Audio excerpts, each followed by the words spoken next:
Trunk-or-treating killed trick-or-treating. That was one of the statements made on one of the Facebook groups.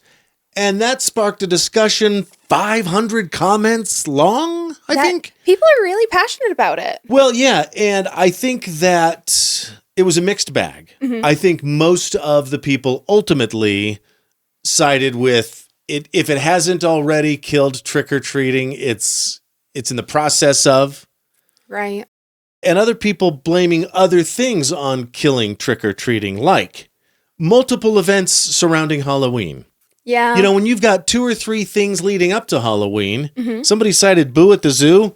I don't think that counts.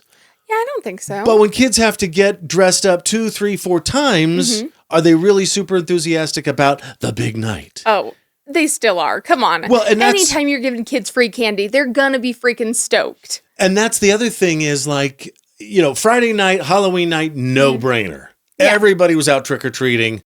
That was going to be out. Totally. But when it's on a Saturday or when it's on a Sunday or when it's on a Tuesday, you know, and parents, I see them every year going, when are we all doing? We're trying to get on the same page here. Right. You know, I feel like the only time it's really an issue is Sunday.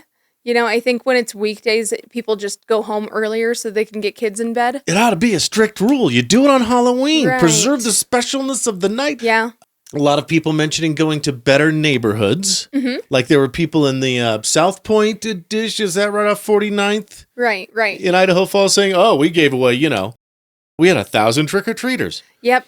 Is that because, you know, people drive to the nice neighborhoods? Where they think that they're going to get better candy? Yeah. Totally. Absolutely. Now, that being said, here's one thing that I've noticed, because I've lived in, like, apartment complexes before, and every time I have, like, several of the apartment complexes were giving away, like, full-size candy bars or really, really good candy because they knew they weren't going to get too many kids, so they could get higher quality stuff. You know? So, just saying, if you live in an apartment, maybe try a few of those first and then move on to the bigger neighborhoods as well. Another theory was, and this came from 2 different comments, so let me see if I can put them together in a way that makes sense. One person said, oh, well, I think the people that are used to taking their kids trick-or-treating are from older neighborhoods.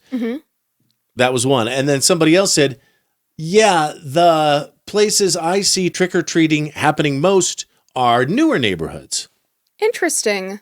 And I don't know how that makes sense necessarily. Right. Other than sometimes families just starting out will, especially in those, you know, new neighborhoods surrounding Idaho Falls, where it could be said they were more affordable homes. Right. You know, or families just starting out. Yeah. Kids coming up. So that could be a reason. Yeah. Yeah. I know that those kind of neighborhoods do tend to attract young families just because the houses don't need as much work and stuff like that. And, you know, that way you can focus on your kids. But, I mean, the old neighborhoods make sense, too, because, like, what if the kids are visiting grandma and grandpa, and that's when they're doing the trick-or-treating there and stuff, you know? Well, yeah, and you know, neighborhoods will grow. Kids will move away. Parents then will downsize, and the new, younger families come in. I mean, I think really the link here is it's in the burbs.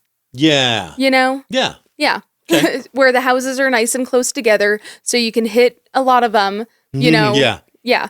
Really quickly and get lots of candy. Plug for our IFAF Live Halloween show. Yeah, go check it out. It was still fun, even though it's over now. It was way fun. It was crazy. Yeah, we got a lot of comments. You know, I will say another thing that I think is kind of killing trick-or-treating. It's the kids stealing the damn candy bowls. Like, I don't get what they want the bowl for. You know, I get stealing all of the candy out of the bowl, but that still makes you an asshole. And we saw little punk. We did see a couple of those. Yeah.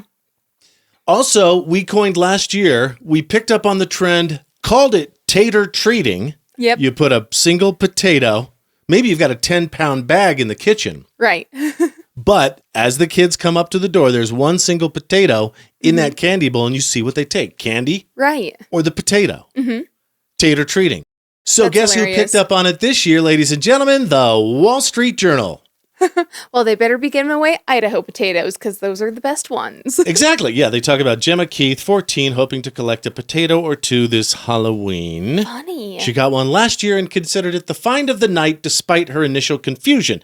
So that's just what I want to say here is remember how we talk about how we just have the zeitgeist Yeah, here on this show. absolutely. I don't want to grandstand. I'm not going to dance on my soapbox. As per usual. IFAF.